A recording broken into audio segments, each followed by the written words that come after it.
નમસ્કાર ખેડૂત મિત્રો, કૃષિ દર્શન કાર્યક્રમમાં આપ સૌનું સ્વાગત છે. મિત્રો, પશુપાલન વ્યવસાય એક સ્વતંત્ર વ્યવસાય છે. આપણે સૌ જાણીએ છીએ. ઘણીવાર એવું બનતું હોય છે કે પશુપાલક મિત્રો આમાં ખૂબ પરેશાન હોય છે એના આવતા રોગોના કારણે. પૂર આવે પહેલાં પાળ બાંધવી ખૂબ જરૂરી છે અને ખાસ કરીને જાનવરોમાં જે રોગ આવતા હોય છે એની અગમચેતી આપણે જાણકારી મેળવી લઈએ તો ચોક્કસથી આપણે એમાં એનો નિયંત્રણ કરી શકીએ. તો મિત્રો, આજનો આપણો વિષય છે પશુઓમાં રસીકરણનું મહત્ત્વ. રસીકરણ એટલે કે પૂર આવે પહેલાં પાળ બાંધવી છે. કોઈ પણ રોગ હોય અને આપણે જો રસી આપીએ તો ચોક્કસથી આપણને સારું ઉત્પાદન મળી શકે, એ રોગ કાબૂમાં આવી શકે. અને આજના આ વિષયની માહિતી આપવા માટે આપણા સ્ટુડિયોમાં સાહેબ પધાર્યા છે. એનો પરિચય આપું તો ડૉક્ટર મહેશ પટેલ સાહેબ, મદદનીશ પશુપાલન નિયામક, પશુ જૈવિક સંસ્થા, ગાંધીનગરથી આવ્યા છે, જે આપણને પશુઓમાં રસીકરણનું શું મહત્ત્વ છે એની વિગતવાર વાત કરશે. ચાલો આપણે કાર્યક્રમની શરૂઆત કરીએ. નમસ્કાર પટેલ સાહેબ. નમસ્કાર. આપનું સ્વાગત છે સાહેબ. પહેલો પ્રશ્ન એ થાય કે પશુઓમાં રસીકરણનું મહત્ત્વ શું? આપણે જાણીએ છીએ કે પાણી પહેલાં પાળ બાંધવી. અંગ્રેજીમાં કહેવત છે કે prevention is better than cure, એટલે કે પશુમાં રોગ ન થાય એ માટે અગમચેતીના જે પગલાં લેવા એટલે જ રસીકરણ. અને રસીકરણનું આર્થિક મહત્ત્વ આપણે એક બે ઉદાહરણ દ્વારા સમજીએ. જેમ કે કોઈ પણ ભેંસ 10 લીટર દૂધ આપતી હોય અને જો એને ખરવા મુવાસાનો રોગ લાગુ પડી જાય તો એ ભેંસના બચ્ચાઓને પણ ચેપ લાગવાની શક્યતા રહે છે અને નાના બચ્ચાઓનું મૃત્યુ પણ થઈ શકે છે. સાથે સાથે જે 10 લીટર દૂધ આપતી ભેંસ છે એનું દૂધ ઉત્પાદન ઘટીને 6 થી 8 લીટર થઈ જતું હોય છે અને પશુ રોગમાંથી મુક્ત થયા પછી પણ એ દૂધ ઉત્પાદન પુનઃ 10 લીટર સુધી પહોંચતું નથી. આમ એ દૂધ ઉત્પાદનનું આર્થિક દૃષ્ટિએ મહત્ત્વ હોય છે અને પશુપાલકને આર્થિક નુકસાન જતું હોય છે. અને અમુક એવા રોગો છે કે જેમાં પશુનું મૃત્યુ નિશ્ચિત છે, જેવા કે હડકવા. તો હડકવાના રોગમાં જો ચેપ લાગી જાય તો એ પશુનું મૃત્યુ જ થતું હોય છે અને એ પણ આર્થિક દ્રષ્ટિએ ખૂબ જ નુકસાન વેઠવું પડે છે. એટલે આ બે ઉદાહરણ ઉપરથી આપણે સમજી શકીએ કે રસીનું કેટલું મહત્ત્વ હોય છે. ખૂબ સરસ પટેલ સાહેબ, આપે મહત્ત્વની ખૂબ સરસ વાત કરી. હવે અમને બીજો પ્રશ્ન એ થાય તો આ રસીકરણ એટલે શું? રસીકરણ એટલે કે એન્ટીજેનિક સામગ્રી, એટલે કે જે રસી છે એ પશુના શરીરમાં જ્યારે દાખલ કરવામાં આવે છે ત્યારે તેમાં પશુને રોગ પ્રતિકારક શક્તિનું નિર્માણ કરે છે અને મોટા સમૂહમાં હર્ડ ઇમ્યુનિટી દ્વારા રસી કરવાની પ્રક્રિયા એટલે કે રસીકરણ. અને આપણે કોરોના કાળથી રસી અને રસીકરણના શબ્દોથી ખૂબ પરિચિત થયા છીએ. સાહેબ, આપ વાત કરી કોરોના કાળની. ઘણા બધા દર્શક મિત્રો અને પશુપાલક મિત્રો અત્યારે પરિચિત છે વેક્સિન ઉપર. તો રસી એટલે કે વેક્સિન એટલે શું? વેક્સિન એટલે કે રોગોના નિવારણ માટે રસી એ સૌથી અસરકારક અને મહત્ત્વનું પરિબળ છે. રસી એટલે કે એવી સામગ્રી કે જે પશુના શરીરમાં જીવાણુ અથવા તો વિષાણુથી મૃત સ્વરૂપના વિષાણુ કે નિષ્ક્રિય કરેલા સ્વરૂપો દાખલ કરવામાં આવે છે. ક્યારેક એ પૂર્ણ સ્વરૂપના પ્રોટીન પણ હોઈ શકે છે.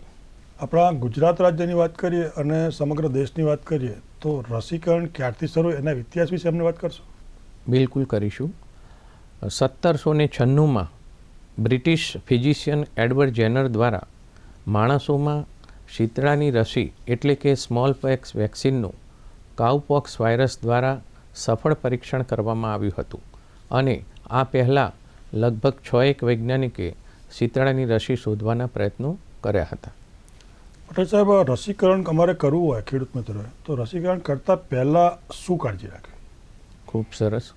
રસીકરણ કરતાં પહેલાં એ પશુ તંદુરસ્ત હોવું ખૂબ જ જરૂરી છે. સાથે સાથે જો પશુની અંદર કૃમિ હોય તો પણ રોગ પ્રતિકારક શક્તિ પૂરેપૂરી મેળવી શકાતી નથી. આ માટે રસીકરણ કરતાં પહેલાં પશુને કૃમિનાશક દવાનો કોર્સ આપવો જરૂરી છે અને એ કોર્સ માટે આપ નજીકના પશુ દવાખાના કે પ્રાથમિક પશુ સારવાર કેન્દ્રનો ઉપયોગ કરી શકો છો અને ત્યાંથી આ કૃમિનાશક દવા વિનામૂલ્યે પૂરી પાડવામાં આવતી હોય છે. રસીકરણ કરતાં પહેલાં પશુને સારો અને પોષણક્ષમ આહાર પણ આપવો જરૂરી છે, જેથી એની રોગ પ્રતિકારક શક્તિ મેળવી શકાય.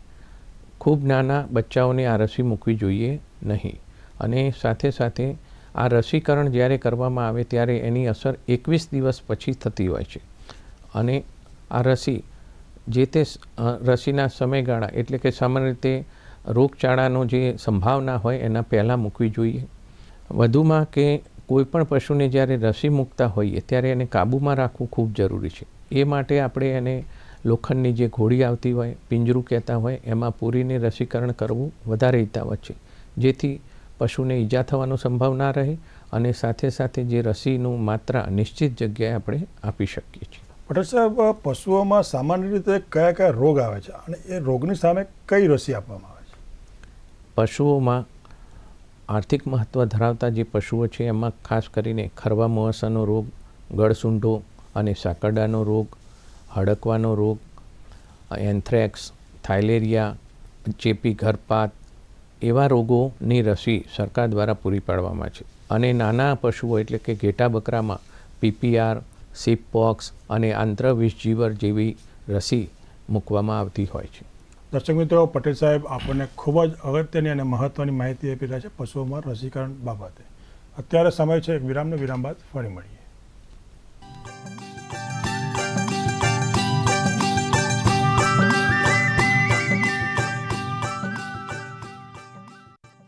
વિરામ બાદ આપ સૌનું સ્વાગત છે. મિત્રો, આજનો આપણો વિષય છે પશુઓમાં રસીકરણનું મહત્ત્વ અને માહિતી આપી રહ્યા છે પટેલ સાહેબ. પટેલ સાહેબ, આગળ વધીએ. આપણે જે પહેલાં કહ્યું કે હડકવાની કોઈ દવા નથી, હવે એ સમયે આપણને જો કોઈ કૂતરું કરડ્યું તો શું કરવું?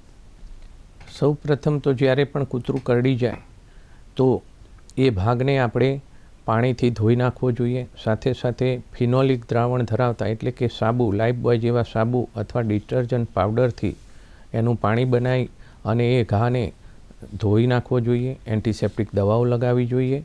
એ ઘા ઉપર આપણે ક્યારે પાટો ન બાંધવો જોઈએ. અને સાથે સાથે કૂતરું કરડ્યાના 24 કલાકની અંદર આ રસી મુકાવવી ખૂબ જરૂરી છે.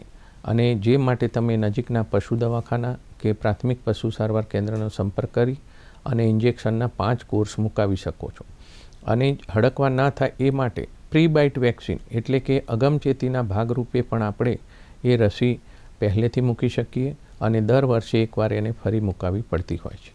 જનરલી માન્યતા એવી હોય છે કે અડકવાનો રોગ કૂતરાથી જ થાય, પણ અમારે જાણવું છે કે અડકવાનો રોગ ફક્ત કૂતરાથી થાય કે બીજા કોઈ જાનવરથી પણ થાય, અને બીજાથી થતો હોય તો એના માટે રસી લેવી પડે? કોઈ પણ પ્રકારના જે સસ્તન વર્ગના પ્રાણીઓ છે એ કરડવાથી પણ હડકવાનો રોગ થઈ શકે છે. મુખ્યત્વે કૂતરાથી થતો હોય, પણ સસ્તન વર્ગના બીજા પ્રાણીઓ જેવા કે ચામાચીડિયું, ઝરખ, શિયાળ, બિલાડી વગેરે કરડવાથી પણ આ રોગ થવાની સંભાવના હોય છે. ખાસ કરીને જે પશુ અથવા તો વ્યક્તિને હડકવા થયો હોય એ કરડે તો આ રોગનું જોખમ વધી જતું હોય છે. સર, હમણાં જ કોરોના કાળ આપણે જોયો. રસી આપણે આપીએ છીએ તો પછી આપણે એવું ધારી લઈએ છીએ કે હવે આપણને કંઈ થશે નહીં. એવું પશુઓમાં શક્ય છે કે એકવાર રસી આપીએ પછી એને કંઈ જ નહીં થાય? પશુને રસી મૂકવામાં આવે તો એ સુરક્ષિત છે અને રસી એના સામે રક્ષણ આપે છે, એમાં કોઈ બેમત નથી. પણ હા, ક્યારેક રસી મુકાવ્યા પછી પણ રોગ થવાની સંભાવના હોય છે. પણ રસી મૂકેલા જાનવરને જો રોગ થાય તો એની તીવ્રતા ખૂબ ઓછી હોય છે અને ઝડપથી સાજું થઈ જાય છે. આપણે સૌએ જાણ્યું કે કોરોના કાળ દરમિયાન કોરોનાની રસી મૂકેલ વ્યક્તિને પણ કોરોના થઈ ગયો હતો, પણ એમના લક્ષણો અને તીવ્રતા ખૂબ ઓછી હતી. સાહેબ, એવું સાંભળ્યું છે કે રસીકરણ કર્યા બાદ પશુઓમાં સોજો આવે છે, તો શું કરવું? રસીકરણ કર્યા પછી જે જગ્યાએ રસી આપવામાં આવી હોય ત્યાં જો માલિશ કરવામાં આવે તો આ સોજાની શક્યતા ઘટાડી શકાય છે. છતાં પણ કોઈ કારણસર સોજો આવી જાય તો દિવસમાં 2-3 વાર એવું 2-3 દિવસ સુધી બરફ લગાવવાથી આ સોજો મટાડી શકાય છે. સાહેબ, આવો જ એક બીજો પ્રશ્ન છે કે રસીકરણ કર્યા બાદ પશુઓમાં તાવ આવે છે, તો આ વાત સાચી છે? હા, કેમ કે જ્યારે આપણે રસી શરીરમાં દાખલ થાય તે પશુના શરીરમાં એન્ટીજન એન્ટીબોડી રિએક્શન થતું હોય છે.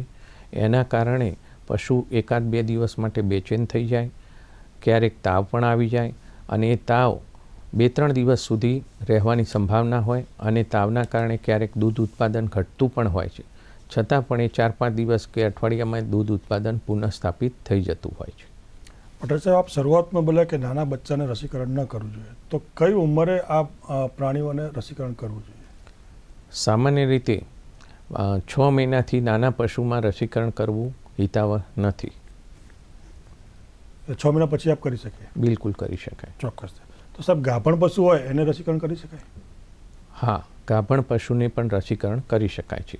પણ છતાં પણ જ્યારે એ પશુનું વિયાણનું સમય નજીક હોય ત્યારે એવા પશુ રસી મૂકતી વખતે દોડવાથી કે અન્ય ઈજા થવાનું સંભાવના હોવાથી ક્યારેક પશુપાલકો એ રસી મુકાવતા નથી હોતા. અને પશુપાલકોમાં રસી મુકાવ્યા બાદ આ પશુનું એબોર્શન થઈ જશે, એટલે કે તરવાઈ જશે એવી ગેરમાન્યતા છે. પણ એબોર્શન થવા માટે ફક્ત એવા ઘણા બધા કારણો છે જેનાથી આ એબોર્શન થઈ શકે છે.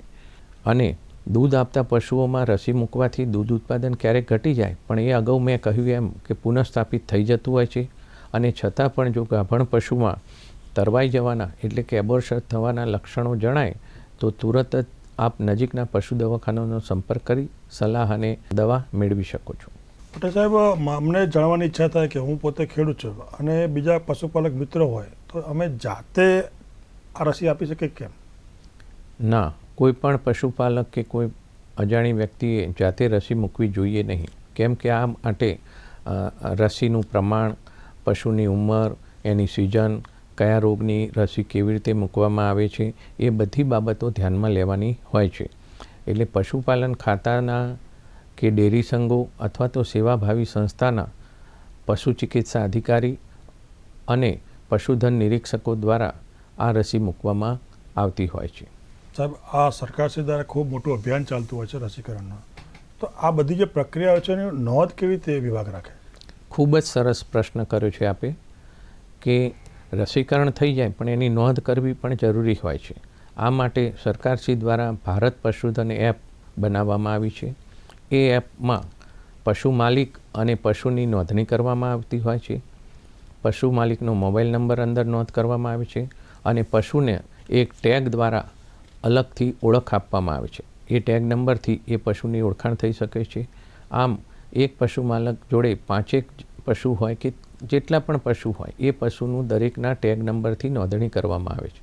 અને જ્યારે પણ રસી મૂકવામાં આવે ત્યારે એ ટેગ સામે કઈ રસી મૂકવામાં આવી છે એ પણ નોંધવામાં આવતું હોય છે. આમ તે પશુનો આપણે પૂર્વ ઇતિહાસ જાણી શકીએ છીએ. સાહેબ, આ પશુધન એપની વાત કરી તો એના વિશે અમને ડિટેલમાં માહિતી આપશો કે એ ક્યાંથી ડાઉનલોડ કરવાની, ખેડૂત જાતે કેવી રીતે કરી શકે? એ ઓનલાઈન તમે ડાઉનલોડ કરી શકો છો. અને ઘણી વખત આપણને ખ્યાલ ના આવે તો નજીકના જે પશુ દવાખાના અથવા પશુ સારવાર કેન્દ્રો ઉપર જઈ અને તમે એ માહિતી મેળવી શકો છો. એમાં તમને ડિટેલ સમજાવવામાં આવશે. ખૂબ સરસ. સાહેબ, ખરવા મોવાસાનો રોગ છે એ ખૂબ ગંભીર રોગ હતો અને એના માટે સરકારશ્રી ખૂબ પગલાં લઈ રહી છે. તો પહેલાં તો અમને કહો તો ખરવા મોવાસા રોગ એટલે શું અને એના માટે સરકારશ્રી તરફથી કોઈ યોજના કે પ્રોજેક્ટ ચાલે છે? હા, બિલકુલ. ખરવાસા મોવાસા રોગ એમાં મોઢામાં ચાંદા પડી જાય, ખરીમાં પણ ચાંદા પડી જાય અને એના કારણે પશુને તાવ આવે છે. કેટલાક દિવસ સુધી ખાવાનું ખાઈ શકતા નથી અને એના કારણે દૂધ ઉત્પાદન ઘટતું હોય છે. અને આ માટે સરકારશ્રી દ્વારા ભારત સરકાર તરફથી 9 રાજ્યો અને 1 કેન્દ્ર શાસિત પ્રદેશમાં પાયલોટ પ્રોજેક્ટ તરીકે 54 જિલ્લાઓમાં આ ખરવા મોવાસા રોગ નિયંત્રણ યોજના એટલે કે એવો કાર્યક્રમ ચાલુ કરવામાં આવ્યો હતો. એ સફળ પરીક્ષણ પછી સમગ્ર દેશમાં આ પ્રોજેક્ટ ચાલુ રાખવામાં આવેલ છે.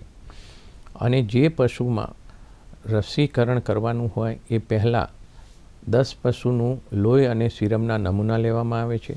ત્યારબાદ એ પશુને રસીકરણ કરવામાં આવે છે અને રસીકરણ કર્યાના 21 થી 30 દિવસની વચ્ચે એ જ પશુઓનું ફરીથી લોહી અને સીરમ સેમ્પલ લેવામાં આવે છે અને ભારત સરકારની FMD લેબોરેટરીઓમાં એનું એન્ટીબોડી સ્તરનું પ્રમાણ જાણવા માટે એ મોકલવામાં આવતા હોય છે. રસીકરણ કર્યા પછી એની જે એના પગલાં અને તાલીમ બાબતે FMD લેબોરેટરી મુક્તેશ્વર ખાતે આવેલી હોય છે અને એ તાલીમ આપવાનું કાર્ય કરે છે. અને આ ખરવા મોવાસાની રસી વર્ષમાં 2 વાર 6 મહિનાના સમયગાળો રાખી અને મૂકવામાં આવતી હોય છે. ખૂબ સરસ પટેલ સાહેબ. દર્શક મિત્રો, પટેલ સાહેબ આપણને ખૂબ જ અગત્યની અને મહત્ત્વની માહિતી આપી રહ્યા છે પશુઓમાં રસીકરણ બાબતે. અત્યારે સમય છે એક વિરામનો. વિરામ બાદ ફરી મળીએ.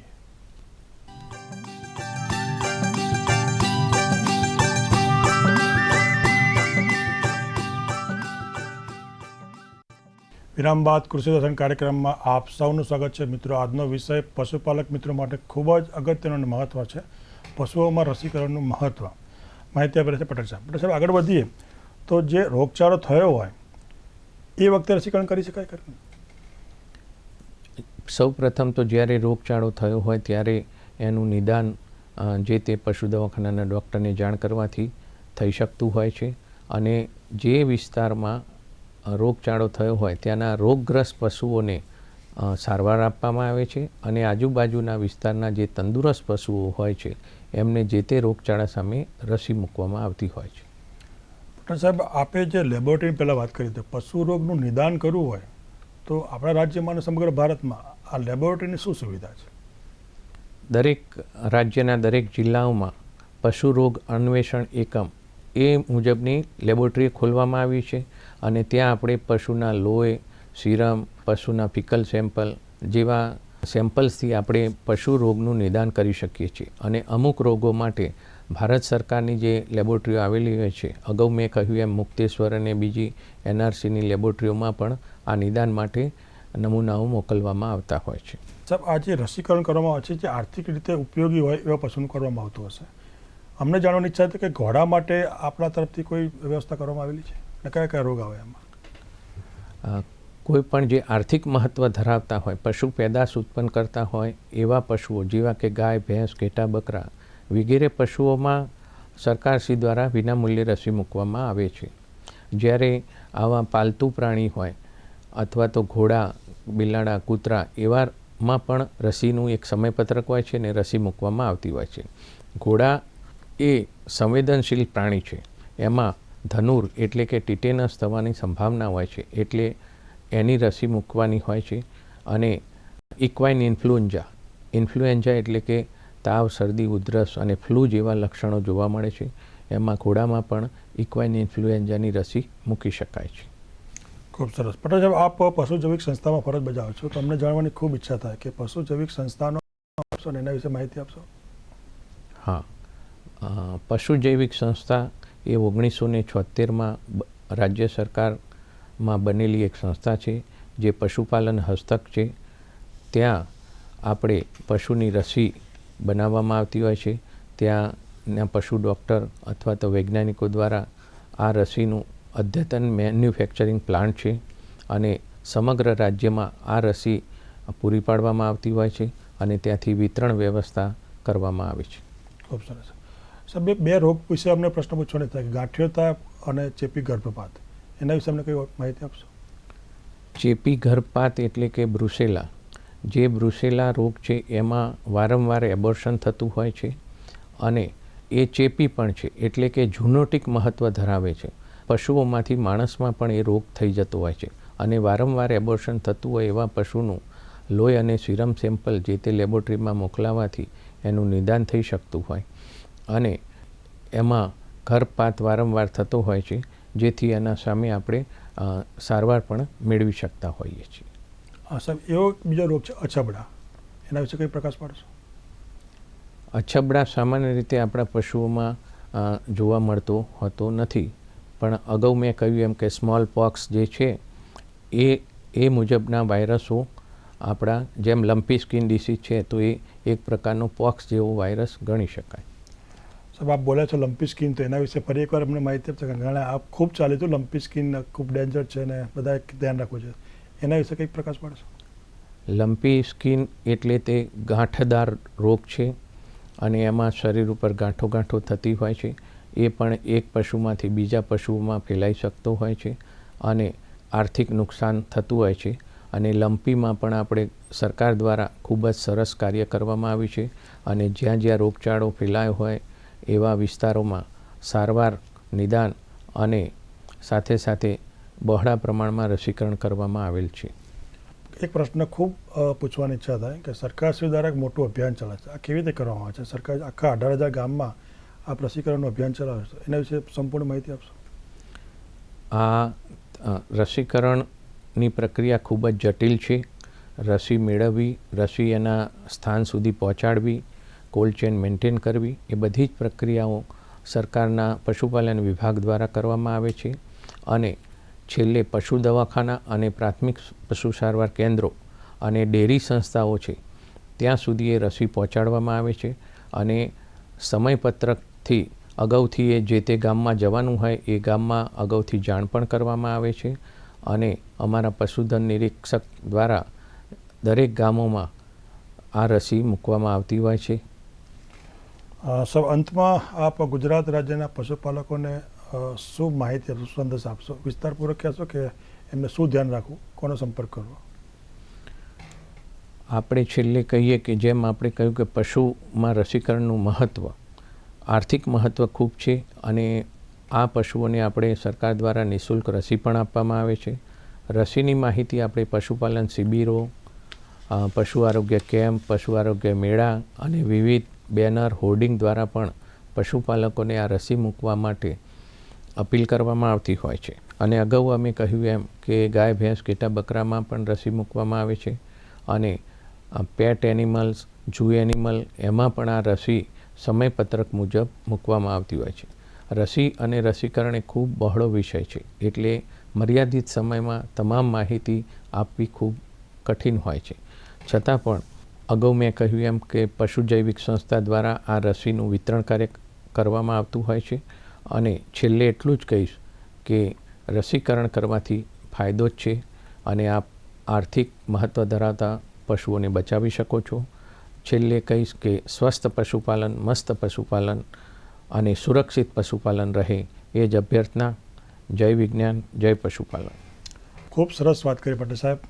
આજે અહીંયા પધાર્યા અને અમારા પશુપાલક મિત્રોને પશુઓમાં રસીકરણ એટલે શું, એનું મહત્ત્વ શું અને ક્યાં કરી શકાય એની મહત્ત્વની અને ઊંડાણપૂર્વક વાત કરી. એ બધા તમામ પશુપાલક મિત્રો વતી અને દૂરદર્શન વતી આપનો આભાર માનું છું. દર્શક મિત્રો, જોયું ડૉક્ટર મહેશ એન પટેલ સાહેબ, મદદનીશ પશુપાલન નિયામક શ્રી, પશુ જૈવિક સંસ્થા ગાંધીનગરથી આજે અહીંયા આવ્યા અને પશુઓમાં રસીકરણનું મહત્ત્વ, ખાસ કરીને કયા સમયે રસી આપવી એ ખૂબ જરૂરી છે, રસીકરણ કેવી રીતે કરી શકાય અને ખાસ એમને એક સંદેશ આપ્યો કે રસીકરણ જાતે ક્યારેય કરવું નહીં, પશુ ડૉક્ટરનો સંપર્ક કરી અને રસી કરવી જોઈએ. આશા રાખું કે આજનો કાર્યક્રમ પશુપાલક મિત્રોને ખૂબ જ ઉપયોગી નીવડશે. મિત્રો, આવી જ અગત્યની માહિતી સાથે ફરીથી મળીશું કૃષિ દર્શનમાં. ત્યાં સુધી રજા આપશો. નમસ્કાર.